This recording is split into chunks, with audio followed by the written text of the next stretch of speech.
Gym media BD 24 বিনোদনে সব সময় আপনার পাশে। তো এই যে বর্ষাকাল, কোকিল পাখি ডাক দিয়েছিলাম কিছুক্ষণ আগে। বর্ষাকাল আসতেছে, আর বর্ষাকালে বৃষ্টি হবে। বৃষ্টি হলে বাড়ির আশেপাশে খালি পুকুরে পানি জমে যাবে। সেখানে বড় বড় হলুদ বাঁকা ব্যাঙ কীভাবে সমাবেশ করবেন, এবারে ব্যাঙের সমাবেশ অনুষ্ঠান।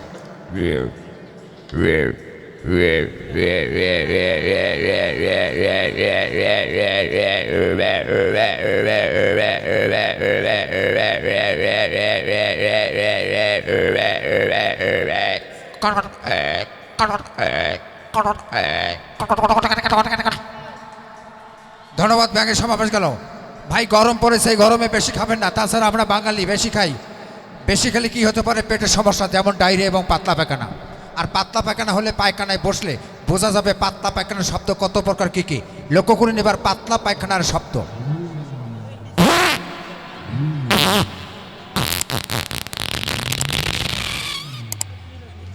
সাবধানে খাবেন আর বারবার স্নান করার চেষ্টা করবেন। একসময় টেম্পুগুলো ছিল, এখন নেই। এই টেম্পুগুলো থাকাকালীন কীভাবে নাগেশ্বরী থেকে ভোরগামারি, আবার ভোরগামারি থেকে নাগেশ্বরী। লক্ষ্য করুন টেম্পুর ওভারটেক।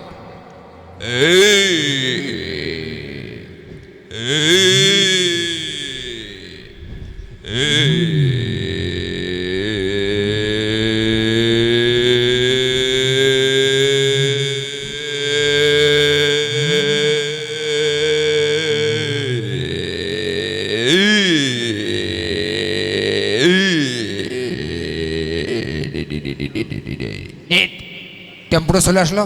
আর ট্রেনটি কীভাবে কুড়িগ্রাম থেকে কাউনিয়া, আবার কাউনিয়া থেকে ঢাকা। লক্ষ্য করুন ট্রেন কীভাবে যাচ্ছে।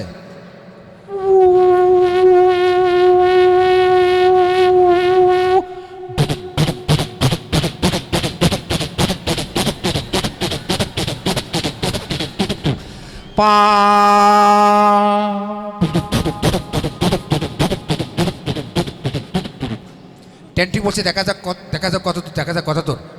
যাক, আমরা বাঙালি অনেক কিছু ঐতিহ্য থেকে বঞ্চিত।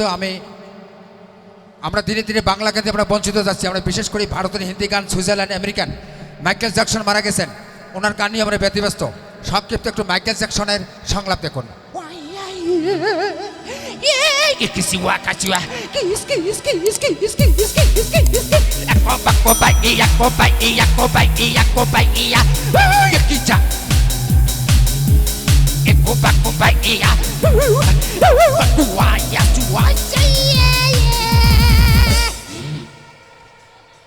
গানের আগাও নাই মাথাও নাই।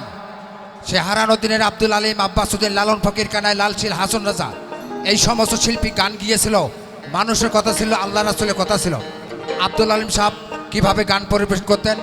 নবী মোর পরশমণি, নবী মোর সোনার খনি, নবী নামে জপি যে জন সেই তো দোজা আনের ধনী। নবী মোর পরশমণি, নবী মোর সোনার খনি, নবী নামে জপি যে জন সেই তো দোজা আনের ধনী। নবী মোর পরশমণি। ভাওয়াইয়ের সম্রাট ওস্তাদ আব্বাসউদ্দিন সাহেব কত ঢঙ্গের গান পরিবেশন করতেন। আমায়া তো রাতে কেনে ডাকি দিলি, প্রাণে কোকিলারে, আমায়া তো রাতে কেনে রে ডাকি দিলি, আমায়া তো রাতে কেনে ডাকি দিলি, প্রাণ কোকিলারে, আমাকে তো রাতে কেনে রে ডাক দিলি। আর এখনকার গান ওই আকাশেতে লক্ষ্য তারা চাঁদে কিন্তু একটা দেই।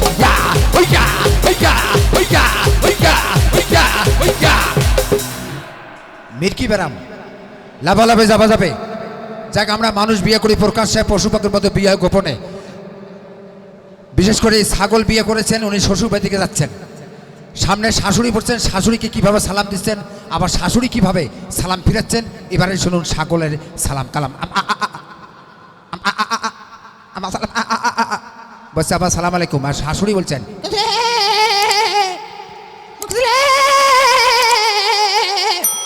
বলছেন ওয়ালাইকুম আসসালাম। শ্বশুরবে ঢুকু দেখে কোনো লোকজন নেই, ওনার বউ আবার শ্বশুরবিতে রয়েছে।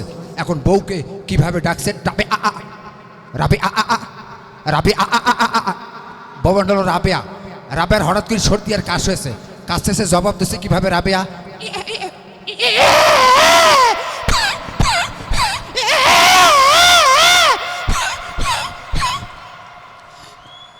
যাই হোক, অনেক মা বোন এসেছে। আমাদের বোন ভাতিজির বিয়ে হওয়ার পর বাবার বাড়ি ত্যাগ করে যখন স্বামীর পেতে যান, এই নূতন কন্যারা কিভাবে কান্নাকাটি করেন, এবারে নূতন বধূদের কান্না শুনুন।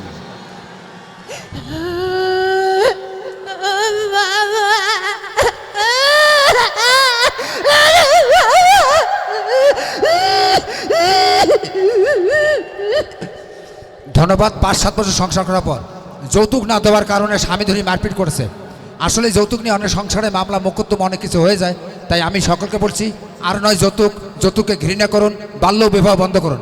এই যৌতুক না দেওয়ার কারণে মারপিট করেছে, মার খেয়ে খুব দুঃখে কাঁদছেন, কান্নার ফাঁকে ফাঁকে কীভাবে স্বামীকে গালাগালি করছেন। এবারে শুনুন সেই করুণ সুরের দুঃখের কান্নাটি।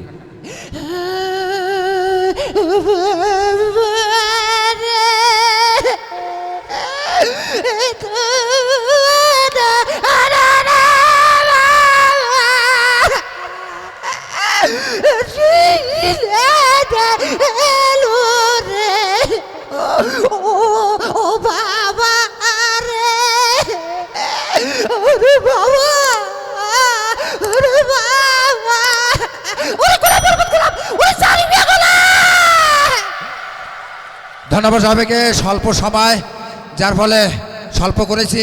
তো সকলে ভালো থাকবেন, সুস্থ থাকবেন। আপনাদের ছোটো ছোটো ভাই বোন ছেলে মেয়েদেরকে স্কুলে পাঠাবেন, সকলে নিরাপদে চলবেন, নিঃস্বার্থ দূরে থাকবেন, বাড়ির আশেপাশে বেশি বেশি গাছ লাগাবেন। আল্লাহ হাফেজ। ধন্যবাদ সবাইকে।